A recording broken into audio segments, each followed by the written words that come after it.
প্রিয় শিক্ষার্থী বন্ধুরা, আসসালামু আলাইকুম। আশা করি তোমরা সবাই ভালো আছো। তো আজকে আমি তোমাদের পঞ্চম শ্রেণীর যে গণিত বইটি রয়েছে তারই প্রথম যে অধ্যায় রয়েছে গুণের অধ্যায়, আজকে আমি তোমাদের সেই অধ্যায় থেকে কিছু অঙ্ক করাবো। তো চলো যাই, আর কথা না বলে আমি শুরু করি। তো দেখতে পাচ্ছ আমি কিন্তু এর আগে কিন্তু কয়েকটা পর্ব করে ফেলেছি তোমাদের এই প্রথম অধ্যায় থেকে। তোমরা যারা এখনও সেই ক্লাসগুলো করনি তোমরা চাইলে কিন্তু সেই ক্লাসগুলো করে নিতে পারো। তো দেখতে পাচ্ছ এখানে 2 নম্বর যে গুণগুলো রয়েছে, এখানে গুণের নিয়মটা একটু আলাদা, অর্থাৎ তোমাদের শূন্যগুলোকে আলাদা করতে হবে, এরপরে গুণটি করতে হবে। তো এটাই হচ্ছে আসলে গুণটার মূল বিষয়। তো তোমাদের টেনশনের কারণে আমি সুন্দর করে সব কিছু বুঝাই দিচ্ছি, জাস্ট তোমাদের কাজ হচ্ছে তোমরা মনোযোগ দিয়ে ভিডিওটি দেখবা। তো চলো যাই, আর কথাটা বলে আমরা ভিডিওটি শুরু করি। তো তার আগে একটা কথা বলে রাখি, তোমরা এখনও যারা আমাদের চ্যানেলটি সাবস্ক্রাইব করেনি তোমরা চ্যানেলটি সাবস্ক্রাইব করে আজও আমাদের সদস্য হয়ে যাও, কারণ নিত্য নতুন এরকম ভিডিও পরবর্তীতে আসতেই থাকবে। তো চলো যাই, শুরু করি। তো প্রিয় শিক্ষার্থী, দেখতে পাচ্ছ যে আমি 3টা গুণ আজকে সমাধান করাবো। তো দেখতে পাচ্ছ 4, 5 এবং 6 নম্বর যে গুণটি রয়েছে আজকে আমি সেটি করব। তো দেখতে পাচ্ছ 4 নম্বর দেখতে পাচ্ছি যে 550 এবং 800কে গুণ করতে বলা হয়েছে। তো এই গুণের নিয়মটা হচ্ছে আমরা শূন্যটিকে আলাদা করব, দিয়ে গুণ করব, দিয়ে উত্তরের সময় আমরা শূন্যটিকে বসাবো, তাহলেই হয়ে যাবে। তো চলো একটু প্র্যাকটিক্যালি আমরা দেখি, তাহলে আমাদের বুঝতে সুবিধা হবে যে আসলে ব্যাপারটা কি। তো দেখতে পাচ্ছি এখানে আমরা 5, 5, 0, এখানে একটা শূন্য রয়েছে এবং এটার দিকে তাকাচ্ছি তো এখানে 2টা শূন্য রয়েছে। তো আমরা শূন্যটিকে আলাদা করব। তো সেক্ষেত্রে আমরা প্রথমটার ক্ষেত্রে দেখতে পাচ্ছি এখানে রয়েছে 5 এবং 5 দিয়ে আমরা একটা দাগ টানবো শূন্যটিকে আলাদা করার জন্য। আমরা 5 এবং 5-এর পরে একটি শূন্য ছিল, আমরা এখানে একটা শূন্য বসালাম। এবং এটার ক্ষেত্রে আমরা দেখেছিলাম একটাই সংখ্যা ছিল এবং বাকি 2টা হচ্ছে যে শূন্য ছিল। তো আমরা একটা সংখ্যা ছিল 8, আমরা 8 বসালাম। এরপর আমরা 2টা শূন্য ছিল, আমরা 2টা শূন্য বসিয়ে দিলাম। তো এবার আমরা সাধারণ যে গুণ আমরা সেভাবে করে দাগ টানবো, গুণের ক্ষেত্রে যেভাবে করে দাগ টানতে হয় সেভাবে। তো দেখতে পাচ্ছি যে আমরা এবার যদি গুণ করি তাহলে স্বাভাবিক যে গুণের নিয়ম সেভাবে আমরা এখন গুণ করব। তো দেখতে পাচ্ছি যে 8-এর নামটা আমরা 5 পর্যন্ত পড়বো, তাহলে হয় 5 × 8 = 40, 40-এর শূন্য হাতে থাকে 4। 8-এর নামটা যদি 5 পর্যন্ত পড়ি তাহলে 5 × 8 = 40, আর আমাদের হাতে ছিল 4, তাহলে হচ্ছে 44। আমরা 44 বসিয়ে দিলাম।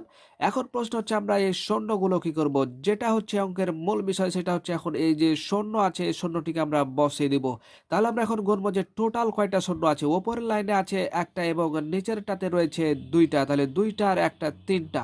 আমরা এখন 3টা শূন্য আমরা দাগের ডান দিকে বসিয়ে দিব, তাহলেই হয়ে যাবে। তো দেখো এখানে ব্যাপারটা হচ্ছে যে আমরা শূন্যটিকে আমরা ডান দিকে বসালাম এবং যে সংখ্যাগুলো আছে সেগুলোকে আমরা এদিকে বসালাম। তারপরে আমরা গুণ করার পরে দেখতে পাচ্ছ আমরা এখানটা ক্যালকুলেশন করলাম, এরপরে যোগ করলাম, তারপরে দেখতে পাচ্ছ যে শূন্যটি যেটি ছিল সেটিকে আমরা ডান দিকে বসিয়েছিলাম, তাহলে কিন্তু আমাদের অঙ্কটি হয়ে গেল। তো এখন আমরা সাজিয়ে সুন্দর করে লিখে দেবো যে অতএব 5, 5, 0 গুণিত 800 সমান কিন্তু আমরা পেলাম যে 4, 4, 0 এবং 3টা শূন্য পেয়েছিলাম। এই 3টা শূন্য বসিয়ে দিলাম, এটাই হচ্ছে আমাদের কাঙ্ক্ষিত অ্যান্সার। এরপর আমরা 5 নম্বর যে অঙ্কটি আছে সেটার দিকে যদি আমরা তাকাই তাহলে দেখতে পাবো এখানে আছে 900 এবং 700। তাহলে আমরা রুলস জানি যে শূন্যটিকে আলাদা করব এবং সংখ্যাটিকে আলাদা করব। তো দেখতে পাচ্ছি যে আমরা প্রথমে 9 রয়েছে, তো আমরা 9 বসালাম, এরপরে দাগ দিলাম এবং 9-এর পরে 2টা শূন্য আছে, আমরা 2টা শূন্য বসালাম। এরপর দেখতে পাচ্ছি এখানে 7 আছে, আমরা সংখ্যার নিচে সংখ্যা বসালাম, 7 বসালাম। এরপর দেখতে পাচ্ছি 7-এর পাশে কিন্তু আছে 2টা শূন্য, আমরা 7-এর পাশে দেখো 2টা শূন্য বসিয়ে দিলাম। এরপর আমরা স্বাভাবিক যে গুণের নিয়ম আমরা সেভাবে একটা দাগ টানলাম। তো দেখতে পাচ্ছ আমরা এখন নামটা পড়বো যেভাবে আমরা স্বাভাবিকভাবে গুণ করি। তো দেখতে পাচ্ছ 7-এর নামটা যদি আমরা 9 পর্যন্ত পড়ি তাহলে পাই 7 নাম 63, আমরা 63 বসিয়ে দিলাম। এরপর আমরা তাকাচ্ছি তো স্বর্ণগুলো এখন আমরা কি করব? এখন আমাদের প্রশ্ন হচ্ছে যে আমরা স্বর্ণটিকে কি করব? আমরা যতটি স্বর্ণ আছে ততটিকে কিন্তু আমরা গুনে নেব, এরপর ডান দিকে বসিয়ে দেব। এটাই হচ্ছে আমাদের মূল কথা। তো দেখতে পাচ্ছি এখানে ২ টা স্বর্ণ এবং এখানে রয়েছে ২ টা স্বর্ণ। তাহলে ২ টা স্বর্ণ এবং ২ টা স্বর্ণ হয় ৪ টা স্বর্ণ। আমরা এই ৪ টা স্বর্ণ কিন্তু এই দাগের ডান দিকে আমরা বসিয়ে দেব। দেখো, তাহলেই কিন্তু আমাদের অঙ্কটি হয়ে যাবে। তো এবার আমরা দেখতে পাচ্ছি যে আসলে ক্যালকুলেশনটা আমরা ফিনিশিং এভাবে টানবো যে ৯০০ গুণিত ৭০০, অতএব ৯০০ গুণিত ৭০০ সমান হচ্ছে কি যে আমরা যে উত্তরটা পেলাম ক্যালকুলেশন করে আমরা সেটি করব। তো দেখতে পাচ্ছি যে ৬ ৩ দিয়ে ৪টা শূন্য, ১ ২ ৩ ৪।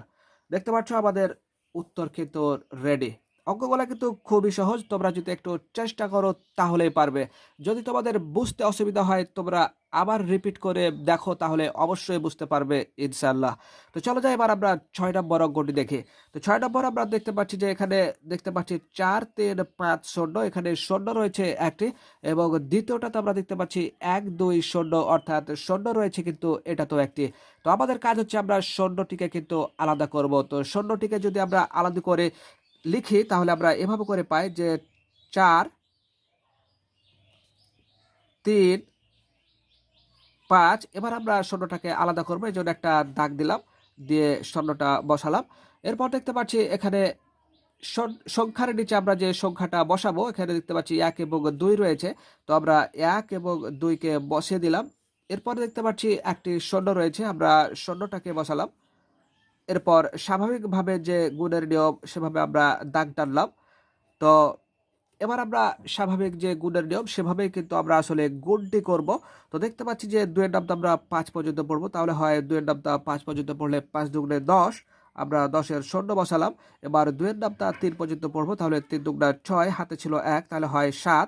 এবার ২ এর নামতা ৪ পর্যন্ত পড়বো, তাহলে হয় ৪ দুগুণা ৮। তো যেহেতু আমাদের ২ এর কাজ শেষ তাই আমরা এখানে একটা শূন্য বসাবো। এবার আমরা ১ দিয়ে ৫ কে গুণ করব, ১ দিয়ে ৩ কে গুণ করব, আবার ১ দিয়ে ৪ কে গুণ করব। তো দেখতে পাচ্ছি আমরা ১ এর নামটা যদি ৫ পর্যন্ত পড়ি তাহলে হয় ৫ ১ কে ৫। এবার ১ দিয়ে যদি ৩ কে গুণ করি হয় তাহলে হয় ৩ ১ কে ৩। এবার যদি ১ কে আমরা ৪ দিয়ে গুণ করি তাহলে হয় ৪ ১ কে ৪। এবার আমরা স্বাভাবিক যে গুণের নিয়ম আমরা ঠিক সেভাবে করে আমরা যোগটা করব। দেখতে পাচ্ছি শূন্য এবং শূন্যতে হয় শূন্য এবং ৭ আর ৫ হয় ১২, ১২ ২, হাতে থাকলো ১, ৮ আর ৩ হয় ১১, ১১ আর হাতে ছিল আমাদের ১, তাহলে হয় ১২, ১২ ২, হাতে থাকলো ১, ৪ আর ১ হয় ৫। তো দেখতে পাচ্ছ এখন শূন্য যে দুইটা রয়েছে আমরা শূন্য দুটি এই দাগের ডান পাশে বসিয়ে দেব। ১ ২, ২টা কেন বসালাম? আমাদের ওই পরে ২টা শূন্য রয়েছে তাই আমরা এখানে ২টা শূন্য বসালাম। এবার আমরা উত্তরে যে ফিনিশিংটা টানবো সেটা হচ্ছে অতএব ৪ ৩ ৫ শূন্য গুণিত ১২০ সমান হচ্ছে ৫ ২ ২ শূন্য শূন্য শূন্য। এটাই হচ্ছে আমাদের কাঙ্ক্ষিত অ্যান্সার। তো প্রিয় শিক্ষার্থী, দেখতে পাচ্ছ যে অতি যত্ন করে তোমাদের জন্য সুন্দর করে বুঝিয়ে দিলাম। পরবর্তী ভিডিও খুব শীঘ্রই আসছে, আমরা পরবর্তী ধাপগুলো করে দেবো ইনশাআল্লাহ। তো সেই ভিডিওগুলো সবার আগে পেতে চ্যানেলটি সাবস্ক্রাইব করে আজই আমাদের সদস্য হয়ে যাও। তো ভালো থেকো, দেখা হবে পরবর্তীতে। আল্লাহ হাফেজ।